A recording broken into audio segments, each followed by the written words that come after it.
Hi friends, welcome back to Rusika official. ನಾನು Chetan C K. K A ಕಡೆಯಿಂದ ನಿಮಗೆಲ್ಲರಿಗೂ ಕೂಡ ಒಂದು ಇಂಪಾರ್ಟೆಂಟ್ ಅಪ್ಡೇಟ್ ಬಂದಿದೆ.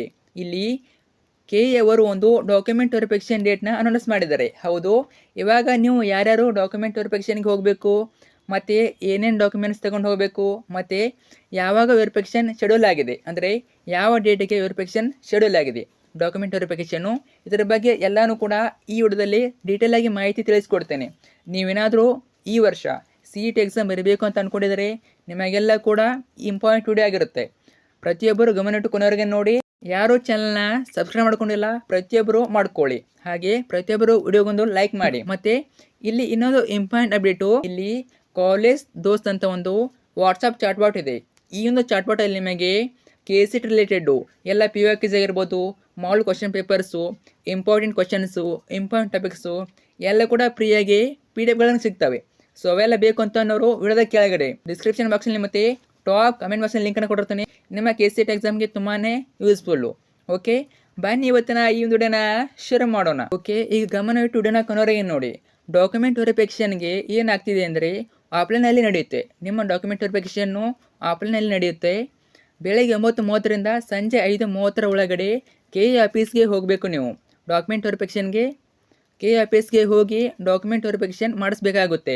ಹಾಗಾದರೆ ಡಾಕ್ಯುಮೆಂಟ್ ವೆರಿಫಿಕೇಷನ್ಗೆ ಯಾವೆಲ್ಲ ಡಾಕ್ಯುಮೆಂಟ್ಸ್ ತಗೊಂಡು ಹೋಗಬೇಕು ಅಂದರೆ, ಇವಾಗ ಡಾಕ್ಯುಮೆಂಟ್ ವೆರಿಫಿಕೇಷನ್ ಸ್ಟಾರ್ಟ್ ಆಗಿರೋದು ಕೇವಲ ಸ್ಪೆಷಲ್ ಕ್ಯಾಟಗರಿಗಳನ್ನು ಯಾರು ಕ್ಲೈಮ್ ಮಾಡಿರ್ತಾರೆ, KE ಅಪ್ಲಿಕೇಶನ್ ಹಾಕಬೇಕಾದರೆ ಯಾರೆಲ್ಲ ಸ್ಪೆಷಲ್ ಕ್ಯಾಟಗರಿನ ಕ್ಲೈಮ್ ಮಾಡಿರ್ತಾರೆ ಅವರಿಗೆ ಮಾತ್ರ. ಓಕೆ, ಇದು KE ಬಿಟ್ಟರು ಅಫಿಷಿಯಲ್ ನೋಟಿಫಿಕೇಷನ್ನು ನೀವು ಸ್ಕ್ರೀನಲ್ಲಿ ಕೂಡ ನೋಡಬಹುದು.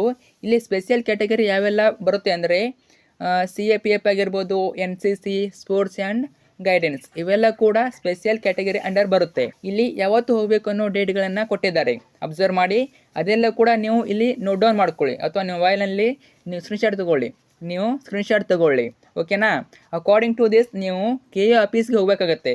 ಯಾವುದೇ ರೀತಿ ಆನ್ಲೈನ್ ಇರೋದಿಲ್ಲ, ಆಫ್ಲೈನೇ ಇರ್ತದೆ. KE ಆಫೀಸ್ಗೆ ಹೋಗಿ ಡಾಕ್ಯುಮೆಂಟ್ ವೆರಿಫಿಕೇಷನ್ ಮಾಡಬೇಕಾಗತ್ತೆ. ನೀವು ಏನೇನು ಡಾಕ್ಯುಮೆಂಟ್ಸ್ ತಗೊಂಡು ಹೋಗಬೇಕು ಅಂದರೆ ಇಲ್ಲಿ ನೋಡ್ಬೋದು, ನೀವು ಕ್ಲಿಯರ್ ಕೊಟ್ಟಿದ್ದಾರೆ. ನಿಮ್ಮದೊಂದು ಸ್ಪೆಷಲ್ ಕ್ಯಾಟಗರಿ ಸರ್ಟಿಫಿಕೇಟು, ಅರ್ಥ ಆಯ್ತಾ? ಸ್ಪೆಷಲ್ ಕ್ಯಾಟಗರಿ ಸರ್ಟಿಫಿಕೇಟು, ಒರಿಜಿನಲ್ ಮತ್ತು 2 ಜೆರಾಕ್ಸ್ ತಗೊಳ್ಳಿ. 2 ಸೈಡ್ ಜೆರಾಕ್ಸು ಮತ್ತು ಒರಿಜಿನಲು. ನಿಮ್ಮ ಹತ್ರ ಒರಿಜಿನಲ್ ಕೂಡ ಇರಬೇಕು, ಜೆರಾಕ್ಸ್ ಕೂಡ ಇರಬೇಕು. ನಿಮಗೆ ಡಾಕ್ಯುಮೆಂಟ್ ವೆರಿಫಿಕೇಷನಲ್ಲಿ ಒರಿಜಿನಲ್ ಕೇಳ್ತಾರೆ, ಸೊ ಮಿಸ್ ಮಾಡದೆ ಒರಿಜಿನಲ್ ಕ್ಯಾರಿ ಮಾಡ್ಕೊಂಡು ಹೋಗಲೇಬೇಕು. Okay, special category certificate, original ಮತ್ತು 2 ಸೈಡ್ ಜೆರಾಕ್ಸು, ಹಾಗೆಯೇ KE ಅಪ್ಲಿಕೇಶನ್ ಫಾರ್ಮು ಮತ್ತು ಹಾಲ್ ಟಿಕೆಟು. KE ಅಪ್ಲಿಕೇಶನ್ ಫಾರ್ಮ್ ಮತ್ತು ಹಾಲ್ ಟಿಕೆಟು ಇವೆರಡು ಕೂಡ ಜೆರಾಕ್ಸ್ ತೊಗೊಂಡು ಹೋಗಿ, ಮತ್ತು ಒರಿಜಿನಲ್ ಇಟ್ಕೊಂಡು ಹೋಗಿ. ಅದ್ರ ಜೊತೆಗೆ ಒಂದು ಐಡೆಂಟಿಟಿ ಕಾರ್ಡು, ಅಂದರೆ ಆಧಾರ್ ಕಾರ್ಡ್ ಆಗಿರ್ಬೋದು, ಪ್ಯಾನ್ ಕಾರ್ಡ್ ಆಗಿರ್ಬೋದು, ಜೆರಾಕ್ಸ್ ಮತ್ತು ಎಲ್ಲ ಒರಿಜಿನಲ್ ತೊಗೊಂಡು ಹೋಗಿ. ಮತ್ತೊಮ್ಮೆ ಹೇಳ್ತಾ ಇದ್ದೀನಿ, ಜೆರಾಕ್ಸ್ ಜೊತೆಗೆ ಒರಿಜಿನಲ್ ತೊಗೊಂಡು ಹೋಗಿ, ಮಿಸ್ ಮಾಡದೆ ಒರಿಜಿನಲ್ ತೊಗೊಂಡು ಹೋಗಿ. ಮತ್ತು ಇಲ್ಲಿ NCC ಸ್ಪೋರ್ಟ್ಸ್ ಕ್ಲೈಮ್ ಮಾಡಿರೋರಿಗೆ ಸ್ಪೆಷಲ್ ಇದೆ. ನೀವು ಈ ಎಲ್ಲ ಡಾಕ್ಯುಮೆಂಟ್ ಜೊತೆ ನಿಮ್ಮ ಸ್ಟಡಿ ಸರ್ಟಿಫಿಕೇಟು ತಗೊಂಡು ಹೋಗಬೇಕಾಗುತ್ತೆ. 1 to 10th ಓದಿರೋದು ಅದನ್ನು ಕೂಡ ಮಾಡಿಸ್ಕೊಂಡು ತಗೊಂಡು ಹೋಗಿ ಅನ್ನೋದನ್ನು ಇಲ್ಲಿ ಕೊಟ್ಟಿದ್ದಾರೆ, ಅಬ್ಸರ್ವ್ ಮಾಡ್ಬೋದು ನೀವು. ಓಕೆನಾ? ಡೀಟೇಲ್ ಆಗಿ ನೋಟಿಫಿಕೇಶನ್ ಬೇಕು ಅಂದರೆ ನಾನೊಂದು ಟೆಲಿಗ್ರಾಮ್ ಗ್ರೂಪಲ್ಲಿ ಈ ಒಂದು PDF ಶೇರ್ ಮಾಡಿರ್ತೀನಿ. ಇದು ಅಫಿಷಿಯಲ್ ನೋಟಿಫಿಕೇಶನ್ ಟೆಲಿಗ್ರಾಮ್ ಲಿಂಕ್ ಹಾಕಿಕೊಟ್ಟಿರ್ತೀನಿ, ಅಲ್ಲಿ ಜಾಯ್ನ್ ಆಗಿಬಿಟ್ಟು ಈ ಒಂದು ನೋಟಿಫಿಕೇಶನ್ ನೋಡ್ಕೋಬೋದು. ಓಕೆ, ಇಲ್ಲಿ ಡೇಟ್ ಇವೇನು ಸ್ಕ್ರೀನಲ್ಲಿ ನೋಡ್ಕೊಳ್ಳಿ, ಯಾವ ಡೇಟಿಗೆ ನಿಮ್ಮೊಂದು ಡಾಕ್ಯುಮೆಂಟ್ ವೆರಿಫಿಕೇಷನ್ ಇದೆ ಅಂತ. ಓಕೆ, ಯಾವಾಗ ಟೈಮಿಂಗು ಬೆಳಿಗ್ಗೆ 9:30ರಿಂದ ಸಂಜೆ 5:30 ಈ ಟೈಮಿಂಗ್ ಒಳಗಡೆ ಹೋಗಿ. ನೀವು ಮತ್ತೆ 5:30 ನಂತರ ಹೋದರೆ ನಿಮ್ಮ ಡಾಕ್ಯುಮೆಂಟ್ ವೆರಿಫಿಕೇಷನ್ ಅಲೋ ಮಾಡೋದಿಲ್ಲ, ಅರ್ಥ ಆಯ್ತಾ?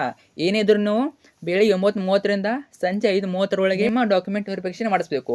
ಗಮನಿಟ್ಟು ನೋಡ್ಕೊಳ್ಳಿ ಇನ್ನೊಮ್ಮೆ, ಮತ್ತು ಫ್ರೆಂಡ್ಸ್ ಶೇರ್ ಮಾಡಿ. ಯಾಕಂದರೆ ಡಾಕ್ಯುಮೆಂಟ್ ವೆರಿಫಿಕೇಷನ್ಗೆ ತುಂಬ ಸಮಯ ಇಲ್ಲ, ಅದರಿಂದ ಅವ್ರಿಗೂ ಶೇರ್ ಮಾಡಿ, ಅವರಿಗೂ ಈ ಒಂದು ಮಾಹಿತಿನ ತಿಳಿಸಿ. ಓಕೆ, ಕಾಲೇಜಸ್ ವಾಟ್ಸಪ್ ಚಾಟ್ ಲಿಂಕನ್ನು ವಿಡಿಯೋದಾಗ ಕೇಳ್ಕೊಟ್ಟಿರ್ತೀನಿ, ಮಿಸ್ ಮಾಡಿ ಒಂದ್ಸಲ ಚೆಕ್ ಮಾಡಿ. ನಿಮ್ಮ KCET ಎಕ್ಸಾಮ್ಗೆ ತುಂಬಾ ಹೆಲ್ಪ್ಫುಲ್ಲು, ಚೆಕ್ ಮಾಡಿ. Okay, thank you so much.